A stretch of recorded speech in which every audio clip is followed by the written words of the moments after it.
फूल की तो मने है जी, फूल की तो मने है। राम राम जी।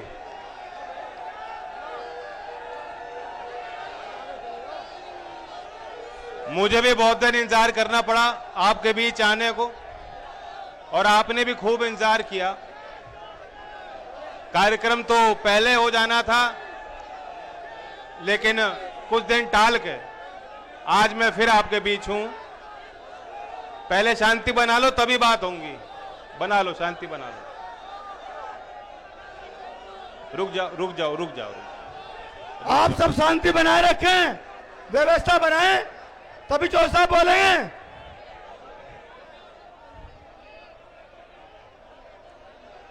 अभी संचालक महोदय ने कोई, हाँ रण भी होगा, संचालक महोदय ने अपनी पंक्ति सुनाई, लेकिन योगी तो ना तो मेहनत जैसे लगते ना ही वो मेहनत करते। क्यों चिंता कर रहे? जनता कर देगी। अब के जनता ने तो मन बना लिया है, उत्साह देखो लोगों का। मैं आज इस अवसर पे दुष्यंत कुमार जो प्रसिद्ध कवि थे, उनकी बहुत फेमस एक कविता है, एक पंक्ति सुना देता हूं नौजवानों के लिए, क्रांतिकारी उनके विचार। शांति बना लो। आप लोग शांति से सुने। हो गई है पीर, पर्वत सी पिघलनी चाहिए। हो गई है पीर, पर्वत सी पिघलनी चाहिए। मैं भी भूलने लगा।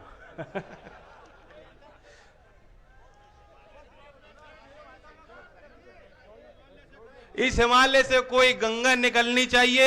आज ये दीवार पर्दे की तरह हिलने लगी है, शर्त लेकिन थी ये बुनियाद हिलनी चाहिए।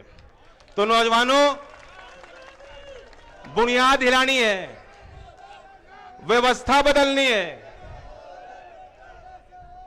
जिस व्यवस्था के चलते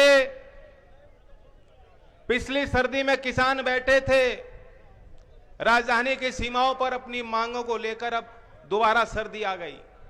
जिस व्यवस्था के चलते वो किसान की अनदेखी होती, जिस व्यवस्था के चलते लोकतंत्र में किसानों को कुचला जाता है और पीड़ित परिवारों को न्याय से दूर रखा जाता है, जिस व्यवस्था ने अर्थव्यवस्था को चौपट कर दिया, मेरे नौजवानों की नौकरी छीन ली, जिस व्यवस्था के चलते जिस जनपद के गन्ना मंत्री हैं वे अपने क्षेत्र के किसानों के साथ भी न्याय नहीं कर पाते।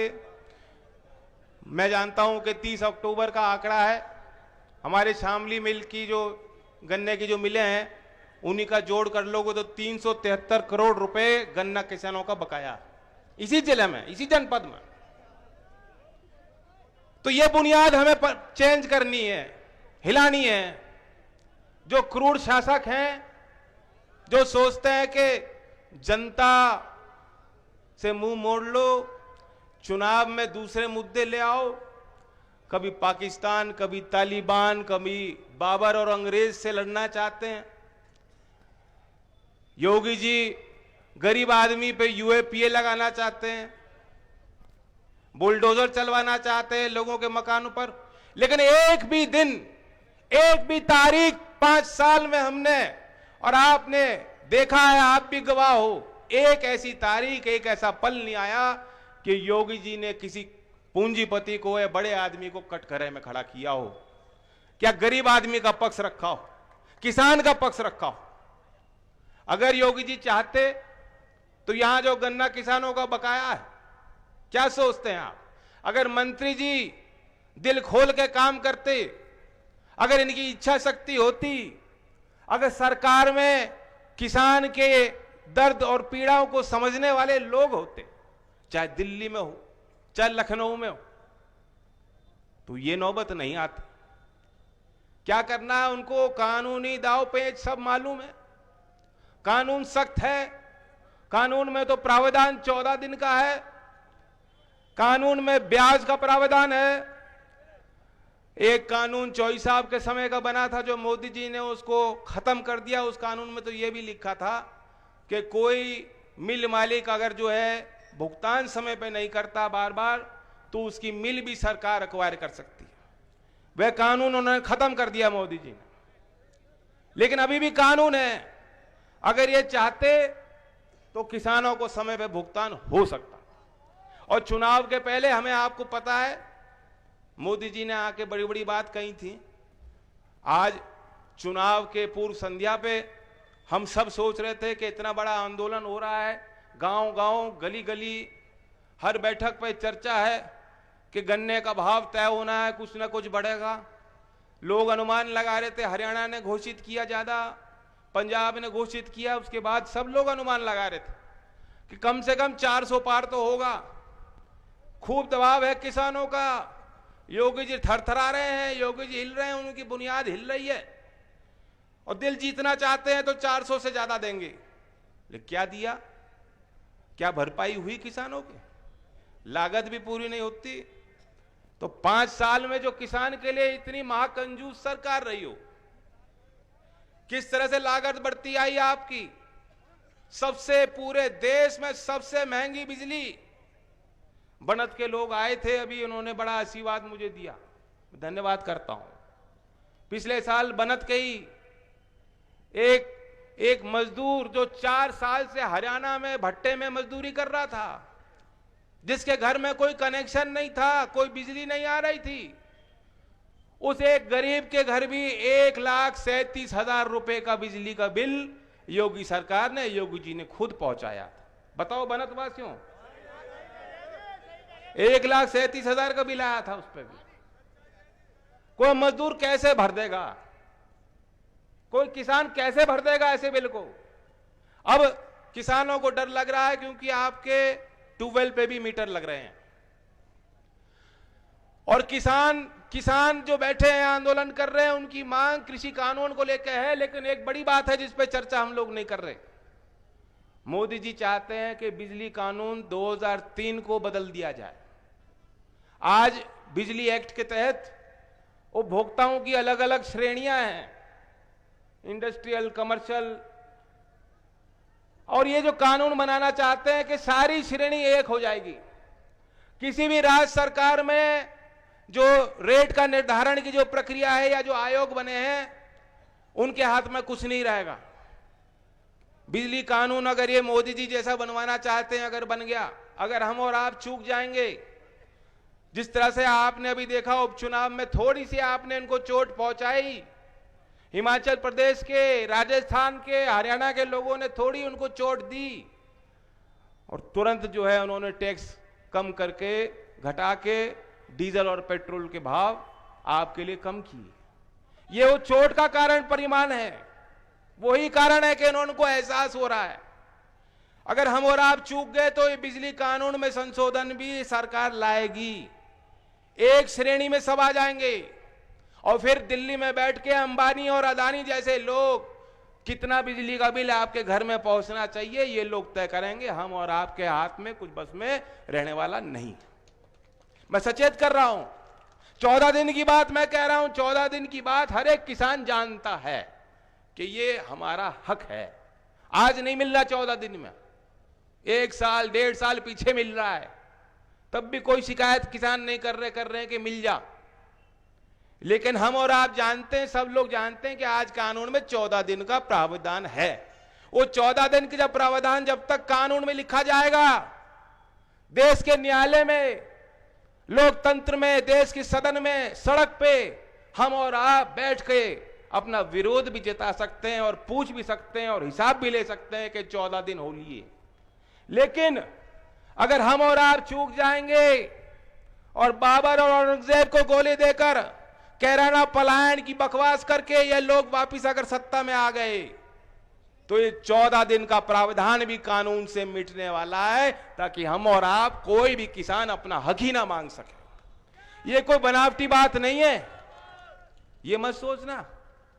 बिजली की बात 2018 से हमने कहनी शुरू कर दी थी और आज असलियत है। आज एहसास हो रहा है लोगों को, उस समय एहसास नहीं था। यह भी बात कोई मनगढ़ंत बात नहीं, बनावटी बात नहीं है। नीति आयोग सिफारिश कर चुका, जो किसान की लागत पे जो फैसला लेने वाला केंद्रीय आयोग है, उसने सिफारिश पे हामी भर दी और केंद्र सरकार पे वो प्रस्ताव भेज चुके हैं कि 14 दिन को हटा दो। और किसान को गन्ने की जो मिल है, चीनी जो मिल है, उनके पूंजीपतियों की कमर टूट जाती है। वो ब्याज नहीं चुका पाते, बैंकों से लोन लेकर जो है किसान का भुगतान कर पाती है मिल। ये दलील दी है, ये दलील दी है जो आपके वकील बैठे हैं दिल्ली में, ये दलील उनको मोदी जी के आगे रखी जा रही है। और अगर हम और आप चूक जाएंगे तो निश्चित तौर पे 14 दिन का आपका जो आज हक है, वो हक आपसे छीन लिया जाएगा। वो कह रहे किस्तों में दो, 14 दिन की बात खत्म करो, किस्तों में दो। अगर आपने गन्ना सप्लाई कर दिया और कई किस्तों में 1 साल, 2 साल, 3 साल में आपको पेमेंट मिलेगा, क्या हो रहा है गुजारा? बच्चों की फीस भर पाओगे? शादी में जिस तरह से बैंड बाजे के साथ और शान के साथ, हालांकि मेरे विचार तो अलग है, मैं तो चाहता हूं शादी में ये सब नहीं करो। मेरी खुद की बारात में 50-60 लोग गए थे, चौधरी साहब भी ऐसे ही चाहते थे, सादगी से, लेकिन आपके बस में नहीं रहना। तो ऐसी जालिम सरकारें हैं, ऐसी व्यवस्था को बदलना है तो बहुत ही समझदारी से हमें और आपको आगे मिलकर चलना हो, बहुत प्रयास करने पड़ेंगे। ये सभा तो आपने बहुत अच्छी कराई है, लेकिन जितने लोग टिकट मांग रहे हैं उनको भी मैं हिदायत देता हूं, वो चिंता मत करो। और जितने हमारे बैठे हैं कार्यकर्ता, उनको भी मैं कहता हूं कि अपनी चाल और दुगनी तेज करो।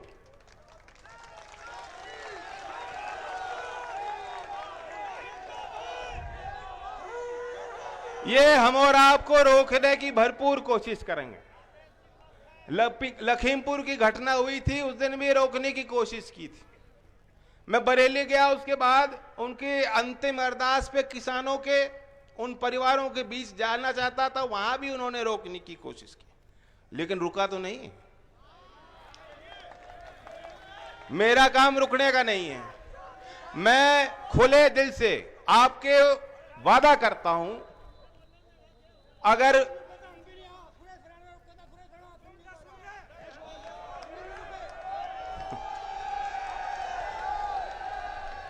इतना हुआ ना बनाओ, इतना हुआ ना बनाओ। जनता ने बनाया था, जनता बिगाड़ देगा। जिस रास्ते पे चलकर मुझे तरक्की मिलती हो, या मेरी सीट बढ़ जाए या वोट बढ़ जाए, लेकिन आपका नुकसान होता हो, उस रास्ते पे मैं कभी बढ़ूंगा नहीं। और अगर आपकी हानि हो रही है, आपके साथ अन्याय हो रहा है, मुझे आपके बीच पहुंचना है और ये लोग रोकेंगे, मैं रुकूंगा नहीं। यही मेरा काम है। जब आपने मुझे पगड़ी पहनाई है, चौधरी अजीत सिंह जी के जाने के बाद, जिस तरह कभी चौधरी चरण सिंह जी के जाने के बाद हमारे बुजुर्गों ने चौधरी साहब पे विश्वास किया था, जब आपने मुझे वो पगड़ी पहनाई है तो मुझे पूरी तरह एहसास है कि वो पगड़ी के मायने क्या है। बहुत बड़ी इज्जत, बहुत बड़ा विश्वास, और मैं पूरे समर्पण के साथ नतमस्तक हो गए जनता के आगे झुकता रहूंगा। लेकिन जहां आपकी लड़ाई होगी, कभी आगे किसी गैर के आगे झुकने वाले काम नहीं करूंगा।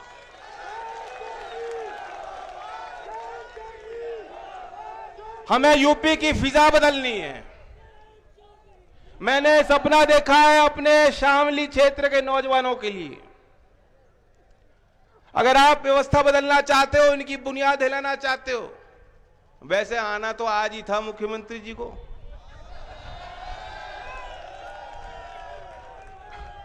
उन्होंने मुनासिब नहीं समझा।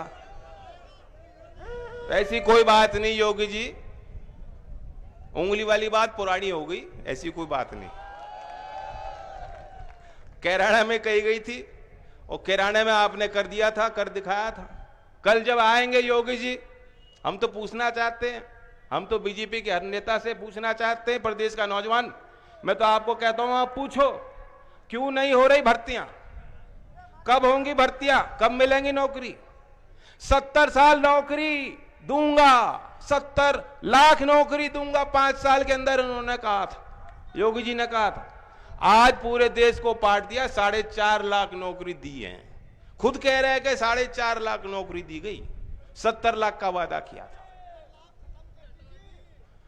सारी सरकारी उपक्रम कंपनियों को बेचने में जुटे हैं, कहां से नौकरी मिलेंगे? जब सरकारी नौकरी नहीं बचाएंगी, विभाग में भर्ती नहीं हो रही तो क्या करोगे? आरक्षण लेके क्या करोगे जो नौकरी नहीं निकलेगी? तो इसलिए मैंने नौजवानों को बहुत बड़ा सोच समझकर वादा किया। क्या वादा है, याद है आपको? बस आपके जुबान पे आ गई बात, जो मेरे दिल की बात। ये बात लोगों को लगता होगा बहुत बड़ी बात, लेकिन आप हिसाब लगा लो, प्रदेश के अगर 5 साल में हम 3% लोगों को भी नौकरी नहीं दे पाए, 3% ही तो है, 5 साल में 3% को भी रोजगार अगर हम लोग नहीं दे पा रहे सरकारी क्षेत्र में, निजी क्षेत्र में, तो क्या फायदा? लाना था ऐसी सरकार पे, ऐसी सत्ता को 2 मिनट में मैं ठोकर मार दूंगा जिससे आपको फायदा नहीं मिलेगा। नहीं चाहिए। और मैं तो चुनाव जीत के भी देख लिया, चुनाव हार के भी देख लिया, कोई आफत नहीं आ रही,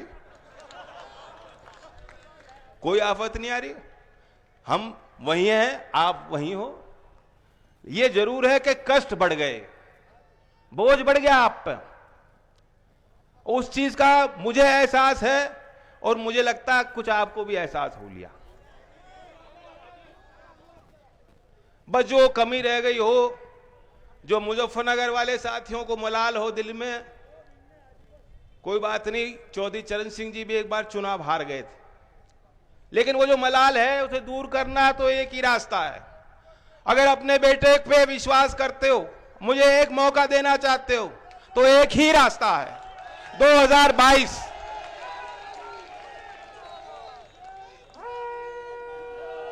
मुझे भी एहसास है हम लोगों की मजबूती क्या है, हम लोगों की कमजोरियां क्या। हमारी मजबूती है ये नौजवान, ये हल्ला बहुत करते हैं, सभा में भी आएंगे, ट्रैक्टर लगाएंगे, झंडा लगाएंगे, आक्रामक हैं, इनकी जरूरत है मैं, लेकिन जोश के साथ होश की भी जरूरत है।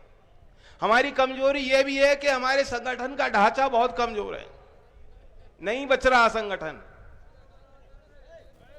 हमारे संगठन के सभी जिम्मेदार लोगों से मैं उम्मीद करता हूं कि आने वाले 2 माह के अंदर हर गांव में कार्यकर्ताओं को मैं देखना चाहता हूं, हर गांव में प्रशिक्षित कार्यकर्ता हमारे होने चाहिए।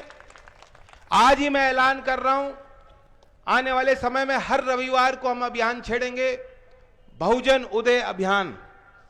जो वंचित समाज के लोग हैं, जो गरीब तबका है, जो मजदूरी पे गुजारा करते हैं, उनके बीच पूरी पार्टी के सभी जिम्मेदार लोग, जो पूर्व विधायक हैं या जो विधायक बनना चाहते हैं, जो जिला अध्यक्ष हैं, जो महासचिव हैं, और आप लोग भी अगर राजी हो तो आप भी साथ जाना। हर रविवार को उनके गांवों में जाना है, उनके बीच जाना है, उनकी समस्याओं को समझना है, उनकी रग पे हाथ रखना है, उन्हें संगठन में जिम्मेदारी देनी है। संगठन में होगी भागीदारी, सत्ता में होगी हिस्सेदारी, ये बहुजन उदय अभियान का नारा है। अगले रविवार 14 तारीख में मैं उम्मीद करता हूं आप इसमें अभियान में जुड़ेंगे, और हर रविवार को समय निकाल के, ताकि जहां आज हमारी कमजोरी है वे कमजोरी दूर हो पाए। ना अब के मैं पहले करंट लगाऊंगा तब टिकट दूंगा।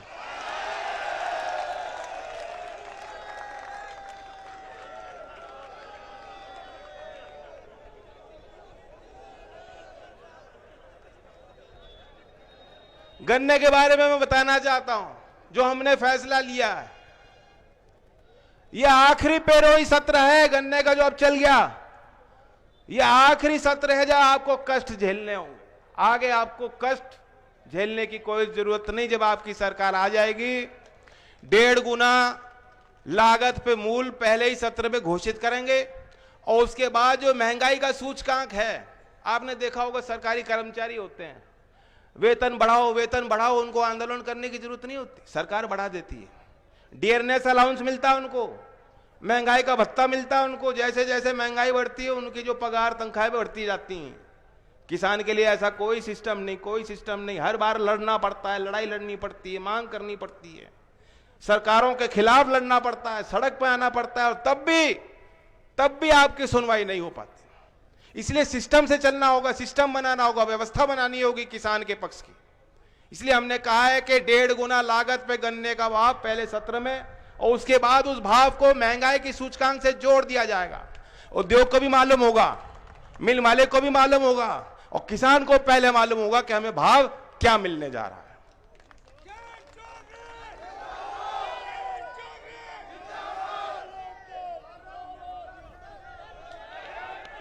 अब ये कह रहे सरकारी कर्मचारी सब तंग है, मैं जानता हूं, पुलिस वाले भी बहुत तंग हैं, लेकिन इनकी बात भी कही है हमने बहुत बढ़िया। अब ये मुस्कुरा तो रहे, लेकिन मैं नहीं चाहता इनकी नौकरी बिगड़ जा। कोई बात नहीं, इनकी लाठी भी खाई हमने, कोई बात नहीं। हमारी लड़ाई इनके लिए है, सर समाज के लिए है। न्याय का राज जो राम राज के ढोंग करते हैं, अच्छा शासन लोगों को मिल पाए। ये धर्म को मानते नहीं, धर्म में इबादत नहीं करते, धर्मों का दिखावा करते हैं।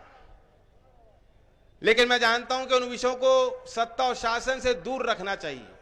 चौधरी चरण सिंह जी की यही खूबी और ताकत थी, चौधरी अजीत सिंह जी के जब जब वो जीते हैं, जब जब हमारे विधायक जीते हैं, आप हिसाब ले लो, वो जीत का एक समीकरण था। वो जीत का क्या समीकरण था वो आप जानते हो, मुझे कुछ बोलने की जरूरत नहीं।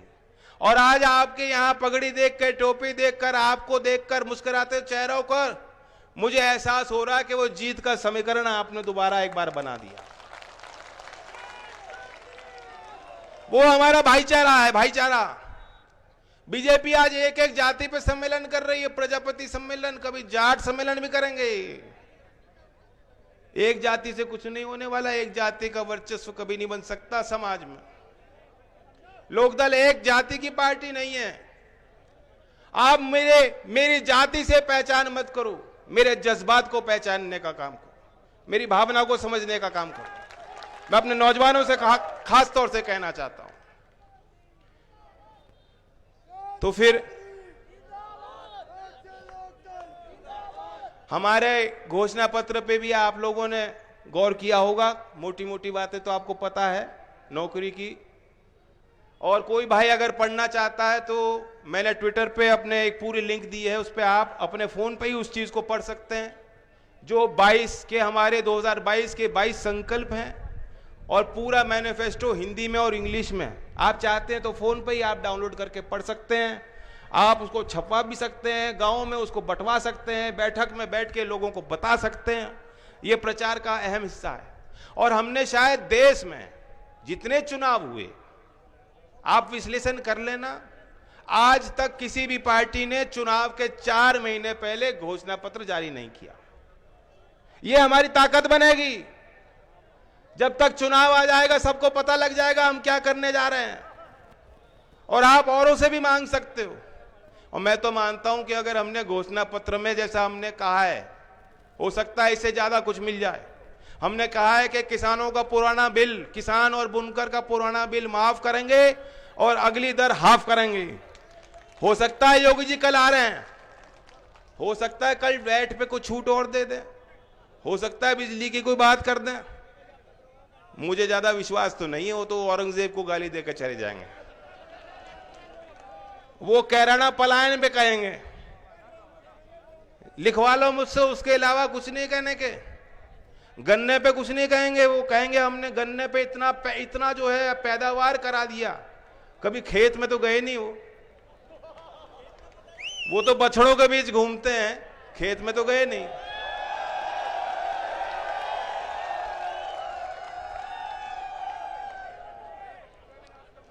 तो जैसे ये खेती का भी नाश कर रहे हैं, ये जो छुट्टे घूम रहे हैं खेतों में, ये भी तो नाश कर रहे हैं, किसान का नाश है। और ये सत्ता में बैठे हैं तो ये भी आपका नाश कर रहे हैं। तो छुटकारा लो, इनका इलाज करो।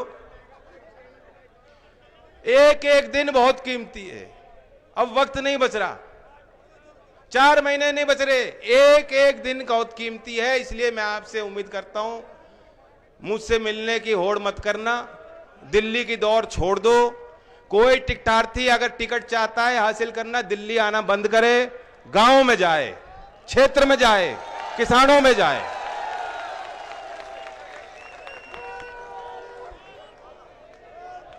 और गढ़ के मेले की, गंगा मेला की, दिवाली की, गोवर्धन की, सभी त्योहारों की, भैया दूज की आपको शुभकामनाएं। मैं इस बार मना तो नहीं पाया आपके बीच, मैं जानता हूं ये बार दिवाली भी सबके लिए फीकी रही, लेकिन मैं जानता हूं कि हम और आप साथ रहेंगे तो उजाला भी पहुंचेगा, तरक्की भी पहुंचेगी घर घर। धन्यवाद। जय हिंद, जय भारत, जय किसान।